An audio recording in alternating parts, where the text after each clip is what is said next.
Good morning, everybody. It's Thursday morning. It's pouring with rain. I did say I might record a message on the Thursday this week, so just a short message to let you know that I'm alive and kicking and thoroughly enjoying this time of rest and relaxation. I often think of Jesus. He used to withdraw from the apostles, didn't he, and let them go ahead, and he'd catch up with them later, spend some time resting and obviously praying as well.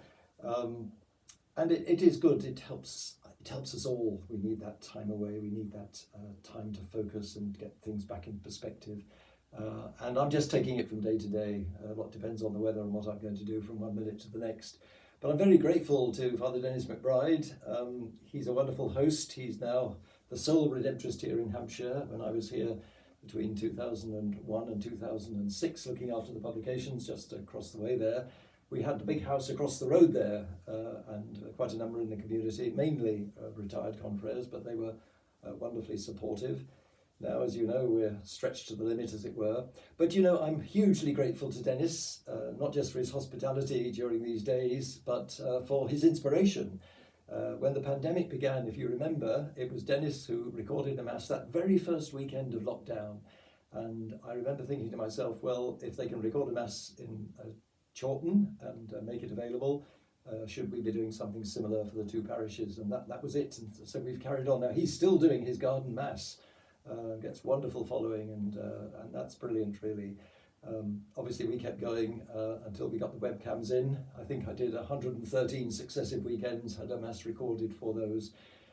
And of course it opened up this whole new avenue of communication, and here we are now, benefiting from that, albeit that the pandemic itself was a tremendous challenge and trial. So God can always bring good out of the bad things, and that's one of the things I think we're always learning, that message. However, the world continues to need our prayers. There are so many challenges, and sometimes it's hard to see how the Lord is going to turn some of these situations round, and yet we put our faith in the redeeming presence of Christ at all times and in all things. So just to say to those of you who continue to tune in to see my message, thank you for your support, your love, your prayer. I assure you of my prayers. I believe the Lord is truly uniting us in his love and strengthening us with those gifts of the Spirit.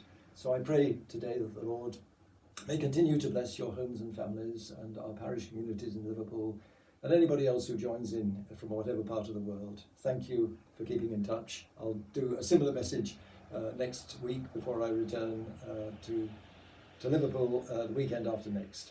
Meanwhile, I hope you have as blessed a time as I'm having at the moment, whatever you are having to do. God bless you all.